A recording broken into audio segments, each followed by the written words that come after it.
ആരും ആവശ്യപ്പെട്ടിട്ടില്ല മുറിക്കാൻ, അവര് തീരുമാനിച്ചതാണ്. ഈ എമ്പുരാൻ വിഷയം വളരെ സജീവ. സുഹൃത്തുക്കളെ, ഇപ്പൊ കിട്ടിയ ഏറ്റവും പ്രധാനപ്പെട്ട വാർത്തയാണ് സുരേഷ് ഗോപി ഒഴിവാക്കി എന്ന് വെച്ച് കഴിഞ്ഞാൽ എമ്പുരാൻ റീ എഡിറ്റ് ചെയ്ത് നമ്മുടെ മുമ്പിലേക്ക് എത്താൻ പോകുന്നു. എത്ര പേര് ഇനി അത് കാണുമെന്നോ വലിയ പിടുത്തമൊന്നുമില്ല. എന്തായാലും റീ എഡിറ്റ് ചെയ്തത് എന്തൊക്കെയെന്ന് കാണാൻ വേണമെങ്കിലും ആളുകൾ എത്തിയേക്കാം. പക്ഷേ റീ എഡിറ്റ് ചെയ്ത് നമ്മുടെ മുമ്പിലേക്ക് എത്തുന്ന ആ ഒരു സിനിമയിൽ നിന്ന്, നന്ദിക്കാടിൽ നിന്ന് സുരേഷ് ഗോപി എന്ന് പറയുന്ന ആ ഒരു രാഷ്ട്രീയക്കാരനെ ഒഴിവാക്കിയിരിക്കുന്നു. നമ്മൾ ഇതിനെ വെറും രാഷ്ട്രീയക്കാരൻ എന്ന രീതിയിലല്ല കാണേണ്ടത് കേട്ടോ. എങ്ങനെ കാണണമെന്ന് ഞാനിപ്പോൾ പറയാം. അതിനു മുമ്പ് ഇതാ നമ്മൾ കുറച്ചു മുമ്പ് കേട്ടൊരു വാർത്തയിൽ നിന്ന് ഈ ഒരു സിനിമയുടെ നിർമ്മാതാവായിട്ടുള്ള ആന്റണി പെരുമ്പാവൂർ പറഞ്ഞത് 2 മിനിറ്റും 8 സെക്കൻഡ് മാത്രമാണ് ഡിലീറ്റ് ചെയ്ത് കളഞ്ഞ് ഇല്ലാണ്ടാക്കി കളഞ്ഞ്. പക്ഷെ അതൊന്നുമല്ല സുഹൃത്തുക്കളെ, കേട്ടോക്കൂ. ഇപ്പോൾ ഏഷ്യാനെറ്റ് ന്യൂസ് ബ്രേക്ക് ചെയ്യുന്ന ഒരു പ്രധാനപ്പെട്ട വാർത്തയിലേക്കാണ്. എമ്പുരാന്റെ പുതിയ പതിപ്പ് ഇറക്കുന്നത് 17 വെട്ടല്ല 24 വെട്ടിന് ശേഷമാണ്. റീ എഡിറ്റഡ് സെൻസർ രേഖ ഏഷ്യാനെറ്റ് ന്യൂസ് പുറത്തുവിടുകയാണ്. മതചിഹ്നങ്ങളുടെ പശ്ചാത്തലത്തിൽ വാഹനങ്ങൾ കടന്നു പോകുന്ന സീനടക്കം വെട്ടി. പ്രധാന വില്ലൻ കഥാപാത്രത്തിന്റെ പേര് ബൽദേവ് എന്നാക്കി. നന്ദിക്കാടിൽ നിന്ന് കേന്ദ്രമന്ത്രി സുരേഷ് ഗോപിയെ ഒഴിവാക്കിയിട്ടുണ്ട്. കൊള്ളാം. അതാണ് ഏറ്റവും മെയിൻ. സുരേഷ് ഗോപിയുടെ പേര് എന്തിനാണ് ഈ ഒരു സിനിമയുടെ നന്ദിക്കാടിൽ നിന്ന് ഒഴിവാക്കുന്നത്? എനിക്ക് മനസ്സിലാക്കാൻ കഴിഞ്ഞ ഏറ്റവും പ്രധാനപ്പെട്ട കാര്യം, മലയാളത്തിൽ നിന്ന് ഏറ്റവും ഒരുപക്ഷെ സൂപ്പർ സ്റ്റാറുകളെ 3ാമത്തെ സൂപ്പർ സ്റ്റാറാണ് നമ്മുടെ സുരേഷ് ഗോപി എന്ന് പറയുന്നത്. അതിപ്പോഴും അത് അങ്ങനെ തന്നെ നിലനിൽക്കുന്നെന്ന് നമുക്കറിയാം. ഇവിടെ നിന്ന് ആണ് ഈ മനുഷ്യന് അങ്ങ് കേന്ദ്രത്തിലേക്ക് പോയിട്ടുള്ളത്. ഇപ്പോൾ അവിടെ കേന്ദ്രമന്ത്രിയാണ്. ഈ എമ്പുരാൻ എന്ന് പറയുന്ന ഈ സിനിമയ്ക്കെതിരെ ഇത്ര അധികം മുറവിളികൾ ഇങ്ങനെ നടന്നുകൊണ്ടിരിക്കുന്ന സമയത്ത് ഈ സിനിമയെ സപ്പോർട്ട് ചെയ്തുകൊണ്ട്, ഒന്നുകിൽ അത് മോഹൻലാലിന്റെ സിനിമയാണ്, പൃഥ്വിരാജിന്റെ സിനിമയാണ്, അതൊക്കെ വിട്ടേക്കാം. ഇത് നമ്മുടെ കേരളത്തിൽ നിന്നുണ്ടായ ഒരു മാസ് പടമാണ്. ആ പടത്തിനെ ഒന്ന് സപ്പോർട്ട് ചെയ്തുകൊണ്ട് കമാന്നൊരക്ഷരം, അല്ലെങ്കിൽ ആവശ്യവും ആവശ്യമില്ലാത്തതുമായിട്ടുള്ള കാര്യങ്ങളൊക്കെ വന്ന് സംസാരിച്ചു പോകുന്ന മനുഷ്യനാണ്. പക്ഷേ ഇദ്ദേഹം സിനിമാ മേഖലയ്ക്ക് വേണ്ടിയിട്ട്, കേരളത്തിലെ സിനിമാ മേഖലയ്ക്ക് വേണ്ടിയിട്ട് ഇദ്ദേഹമൊക്കെ പയറ്റി തെളിഞ്ഞ് പണമുണ്ടാക്കിയ മേഖലയാണ്. ഇതായിരുന്നു അദ്ദേഹത്തിന്റെ ഏറെക്കാലത്തെ ജീവിതം.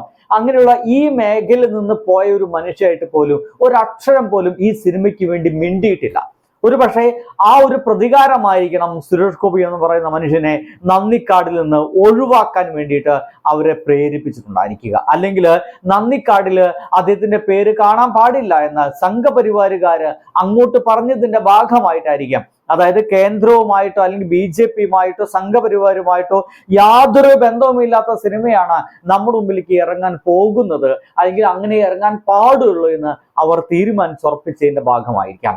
ഈ പല കാരണങ്ങളായിരിക്കും സുരേഷ് ഗോപിയുടെ പേര് അവരിൽ നിന്ന് ഒഴിവാക്കപ്പെട്ടതെന്നുള്ള ഒരു ചർച്ച ഇപ്പോൾ സോഷ്യൽ മീഡിയ നടക്കുന്നുണ്ട്. ചില ആളുകളൊക്കെ പറയുന്നത് സുരേഷ് ഗോപിയുടെ പേര് ഒഴിവാക്കി, വളരെ നല്ല കാര്യം എന്നുകൂടി പറയുന്നുണ്ട്. ഒരുപക്ഷെ സുരേഷ് ഗോപിക്ക് മോഹൻലാലിനോടും മമ്മൂട്ടിയോടും ഏറ്റവും പ്രധാനമായിട്ട് അമ്മ എന്ന് പറഞ്ഞ സംഘടനയോടുള്ള ആ ഒരു എതിർപ്പ് തന്നെയാണോ അദ്ദേഹം ഇപ്പോഴും ഇങ്ങനെ കാണിക്കുന്നത് എന്ന് നമ്മൾ മനസ്സിലാക്കേണ്ടിയിരിക്കുന്നത്. എന്തായാലും ഇതിനെക്കുറിച്ച് സുരേഷ് ഗോപി എന്ന് പറയുന്ന നടനും ഇപ്പോൾ രാഷ്ട്രീയ പ്രവർത്തകനായിട്ടുള്ള ഒരു അസല് BJPക്കാരനായിട്ട് ഉള്ള ഈ ഒരു മനുഷ്യനോട് ചോദിച്ചപ്പോൾ അദ്ദേഹം പറഞ്ഞ ഉത്തരം അത് വേറെയാണ്. What's the controversy? Who has raised the controversy? Whether the fact will be twisted and all. It's all business, man. ഇത് നല്ല രീതിയിൽ മലയാളത്തിൽ പറയുന്നുണ്ട്, അത് കേൾക്കാം. ആരും ആവശ്യപ്പെട്ടിട്ടില്ല മുറിക്കാൻ, അവര് തീരുമാനിച്ചതാണ്. ഈ എമ്പുരാൻ വിഷയം വളരെ സജീവ ചർച്ചയ്ക്ക് ഇന്ന് പാർലമെന്റിലും കൊണ്ടുവരുന്നുണ്ട്. ഇടത് കോൺഗ്രസ് MPമാർ. എന്താണ് കാര്യത്തിൽ തങ്ങളുടെ സിനിമാ പ്രവർത്തനം കൂടിയില്ല? വെറും ഡ്രാമയാണ് അവിടെ നടക്കുന്നത്. അത്ര എനിക്ക് പറയാനുള്ളത്. വെറും ഡ്രാമ, കച്ചവടത്തിന് വേണ്ടിയുള്ള ഡ്രാമ, അത് മാത്രമാണ് നടക്കുന്നത്.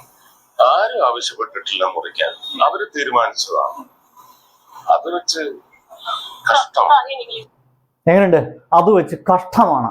ഒരാളും മുറിക്കാൻ ആവശ്യപ്പെട്ടില്ല. ശരിയാണ്, സുരേഷ് ഗോപി അല്ലെങ്കിൽ BJP നേതാക്കന്മാരോ സംഘപരിവാരോ നേരിട്ടിട്ട് അത് മുറിക്കണമെന്ന് ആവശ്യപ്പെട്ടിട്ടില്ല. പക്ഷേ ഈ സിനിമാ മേഖലയിൽ തന്നെയുള്ള മോഹൻലാലിനെ പോലുള്ള ആളുകൾക്ക്, അദ്ദേഹം പിന്തുടർന്ന ആശയക്കാരായിട്ടുള്ള ആളുകൾക്ക് തൻ്റെ സിനിമ ഒരു വലിയ മുറിപ്പാട് ഉണ്ടാക്കിയെന്ന് തോന്നലിന്റെ ഭാഗമായിട്ട് എനിക്ക് തോന്നുന്നത് ഇത് തീരുമാനമെടുത്തതിന്റെ ഏറ്റവും പ്രധാനപ്പെട്ട ചുമതല അത് മോഹൻലാൽ മാത്രമായിരിക്കാൻ സാധ്യതയുണ്ടാണ്.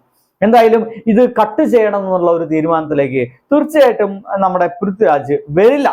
കാരണം ഇതിന്റെ എഡിറ്റിംഗ് സമയത്തടക്കം ആ ഒരു സിനിമാ മുറിയിൽ ഉണ്ടായിരുന്ന ഒരു മനുഷ്യന് അത് പൃഥ്വിരാജ് ആയിരിക്കും. മോഹൻലാൽ ഒന്നും എഡിറ്റിംഗ് സമയത്ത് അവിടെ ഉണ്ടാവാനുള്ള സാധ്യതയില്ല. അത് തീർച്ചയായിട്ടും സംവിധായകനായിട്ടുള്ള പൃഥ്വിരാജ് തന്നെയാണ്.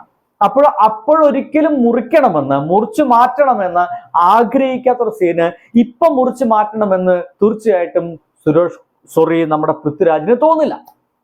അങ്ങനെയാണെങ്കിൽ ഇത് മുറിച്ചു മാറ്റണമെന്നുള്ള തോന്നൽ ആദ്യം ഉണ്ടായിരിക്കുക ഈ സംഘപരിവാരുമായിട്ട് ഒരല്പസ്വല്പമൊക്കെ സ്നേഹത്തോടെ മുന്നോട്ട് പോയിക്കൊണ്ടിരിക്കുന്ന മോഹൻലാലിന് തന്നെ ആയിരിക്കണം. അദ്ദേഹത്തെ ഞാൻ കൊണ്ടുപോയിട്ട് സംഘപരിവാരത്തിന്റെ ആ ഒരു കൂടാരത്തിൽ കെട്ടുകയാണെന്ന് വിചാരിക്കരുത്. പക്ഷേ അദ്ദേഹത്തിന്റെ മനസ്സിൽ തന്നെ ആയിരിക്കണം ഇത് മുറിക്കണമെന്നുള്ള തോന്നലുണ്ടായിരിക്കുക.